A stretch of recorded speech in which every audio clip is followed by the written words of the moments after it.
the Chase Thomas Podcast, for people who have nothing but time to kill.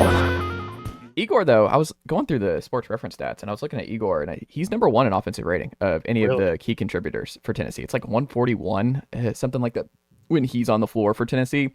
And it kind of stands out. And I love JP Estrella. I think he's also just like a great culture fit. Like JP Estrella is just, I think, a great long-term guy for Tennessee, and I think he can be a really good player here. But there is part of me that now that we've watched a couple games post Estrella, that Igor at the 5, those minutes, it's just a different look that we've seen from Tennessee, where you don't want to be in that situation a lot and wearing Igor down like that. But I think it's forced Rick Barnes to play Igor at the 5 in spots. And Cade Phillips, as we'll talk about here in a second, has held his own there too. But Igor at the 5 and the way that looks offensively, it's just really hard to defend Tennessee if they have Igor. Like even if you put in Dubar, Chaz, Jahmai, Zakai, and insert Gainey in one of those lineups, and it's just a whole heck of a lot of shooting. It's a lot of guys you have to account for on the perimeter, and then you have maybe the best passer in the SEC who is going to find those guys and is going to live off driving kicks to that degree that I just think Igor may be the key that just kind of unlocks all of this. Like Chaz is obviously the highest upside. Like Chaz is shooting preposterous right now. He's shooting over 8 threes a game. He's hitting 50% of them. Like it's just Chaz is like out of this world right now. But Igor is just a totally, you hit on this, and I think it's 100% accurate, is Tennessee has not had a guy like Igor. And a lot, I mean, guess Grant Williams is kind of like a Igor type, where it's just he plays inside, he can shoot threes, like he's just a different kind of player.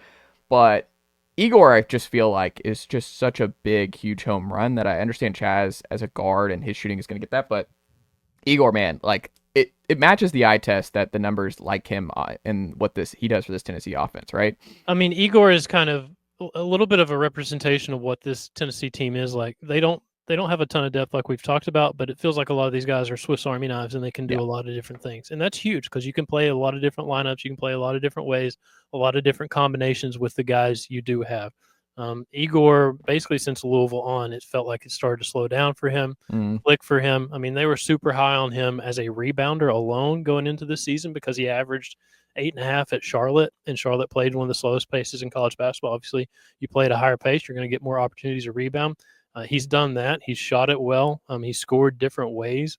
And yeah, you're right. If you can go to the 5, if you can mix up those looks, I mean, with limited numbers, if you got that kind of versatility, it changes things. And we've seen that so far. I mean, I'm not stunned to hear that he's got the highest offensive rating just because of the way he's played and the way we've seen it. The Chaz, the shooting stuff just kind of blinds you a little bit towards what everybody else is doing because you're so focused on him. But man, Igor, the minutes he's given them, what he does, rebounding, scoring, assists, block shots, all that kind of stuff, steals, just the total. I mean, he can bring the ball up as a kind of point forward a little bit, and he can play the 5. I mean, that's what that guy can do for you. And you got to give credit to Barnes and his staff and what they've pulled out of the portal. Like these are 3 starters, huge contributors. Darlin Stone Dubar off to a bit of a slow start, but he can help them too down the road. He's gonna have to help. Yeah, and the culture of this thing and how all the pieces fit together. Somebody said the other night at the Garden, like Jonas is there with Arkansas, but what you have to look at with Tennessee is this thing keeps going regardless of who's been here. Like the staff has changed, the roster has changed. That's the era we live in. But they've found guys that they needed. They've got them. They've plugged them in, and this thing has kept rolling along. And Igor is a really good kind of picture of that.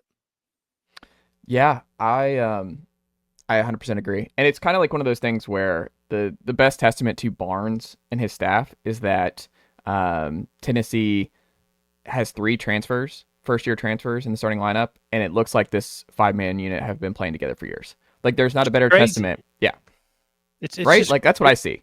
It's crazy because that's what I thought. I thought going into the season, all these new pieces, like I liked a lot of the pieces. I just didn't know kind of how they were going to fit together and how long it was going to take them to find that fit and all that stuff. And ever since that first couple of weeks, man, they've hit the ground running, and all these pieces have fit together like you said. Like they've been playing together 4 years, and they've been playing together since whatever it was, April, when everybody got here, May, June, whatever the month was in the off season, and they've made it work. I mean, they have found the guys, they've plugged them in, and this thing has been rolling since early on. Yeah. And look, I love Santi, love Triple J, but the difference with the role players this year, especially, I mean, Gainey, he's up to 37% from 3 versus 29 last year. The game slowed down significantly for him. He's a key contributor. I just feel like when you watch him, Jahmai has a lot more confidence. Nicely done, nephew. The Chase Thomas podcast. Hell yeah.